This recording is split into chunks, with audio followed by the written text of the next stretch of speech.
If you want to find the secrets of the universe, think in terms of energy, frequency and vibration. I don't care that they stole my idea. I care that they don't have any of their own. The scientists of today think deeply instead of clearly. One must be sane to think clearly, but one can think deeply and be quite insane.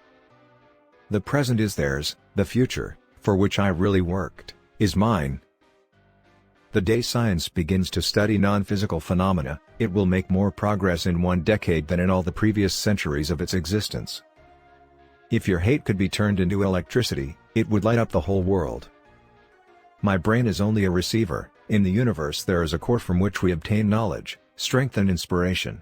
I have not penetrated into the secrets of this core, but I know that it exists. Be alone. That is the secret of invention. Be alone. That is when ideas are born. I do not think you can name many great inventions that have been made by married men. One must be sane to think clearly, but one can think deeply and be quite insane. Our virtues and our failings are inseparable, like force and matter. When they separate, man is no more. All that was great in the past was ridiculed, condemned, combated, suppressed, only to emerge all the more powerfully, all the more triumphantly from the struggle. Let the future tell the truth, and evaluate each one according to his work and accomplishments. The present is theirs, the future, for which I have really worked, is mine. Life is and will ever remain an equation incapable of solution, but it contains certain known factors. Invention is the most important product of man's creative brain. The ultimate purpose is the complete mastery of mind over the material world, the harnessing of human nature to human needs. Today's scientists have substituted mathematics for experiments, and they wander off through equation after equation, and eventually build a structure which has no relation to reality. We crave for new sensations but soon become indifferent to them. The wonders of yesterday are today common occurrences. If you only knew the magnificence of the 3, 6 and 9, then you would have the key to the universe. What one man calls God, another calls the laws of physics. The individual is ephemeral, races and nations come and pass away, but man remains. The gift of mental power comes from God, divine being, and if we concentrate our minds on that truth, we become in tune with this great power. My mother had taught me to seek all truth in the Bible. You may live to see man-made horrors beyond your comprehension. So astounding are the facts in this connection, that it would seem as though the Creator, himself had electrically designed this planet. Marconi is a good fellow. Let him continue. He is using 17 of my patents. Most persons are so absorbed in the contemplation of the outside world that they are wholly oblivious to what is passing on within themselves. But instinct is something which transcends knowledge. We have, undoubtedly, certain finer fibers that enable us to perceive truths when logical deduction, or any other willful effort of the brain, is futile.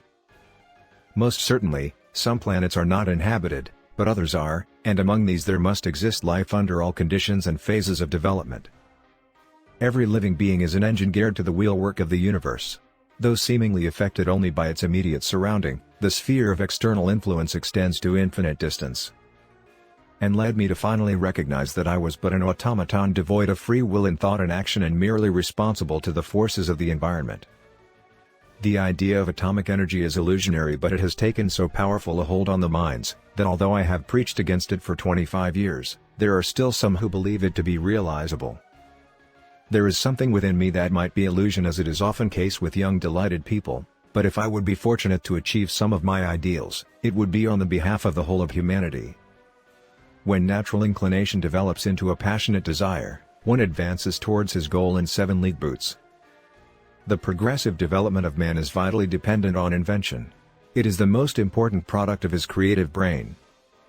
One may feel a sudden wave of sadness and rake his brain for an explanation when he might have noticed that it was caused by a cloud cutting off the rays of the sun.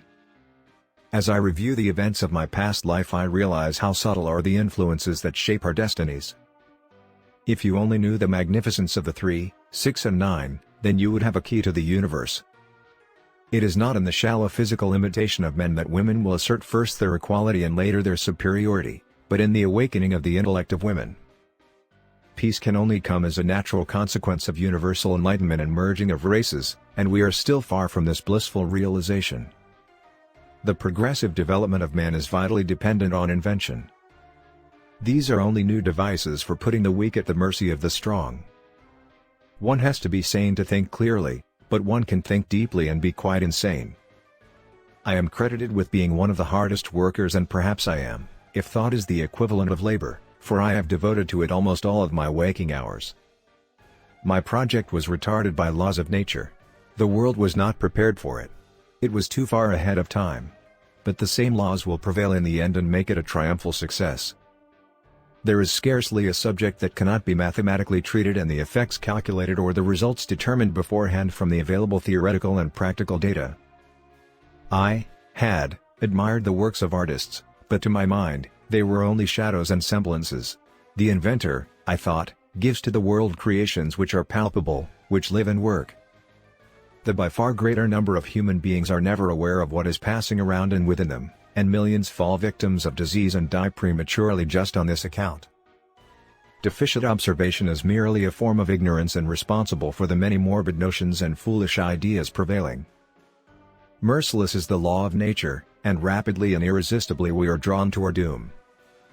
Instinct is something which transcends knowledge. We have, undoubtedly, certain finer fibers that enable us to perceive truths when logical deduction, or any other willful effort of the brain, is futile. My belief is firm in a law of compensation. The true rewards are ever in proportion to the labor and sacrifices made.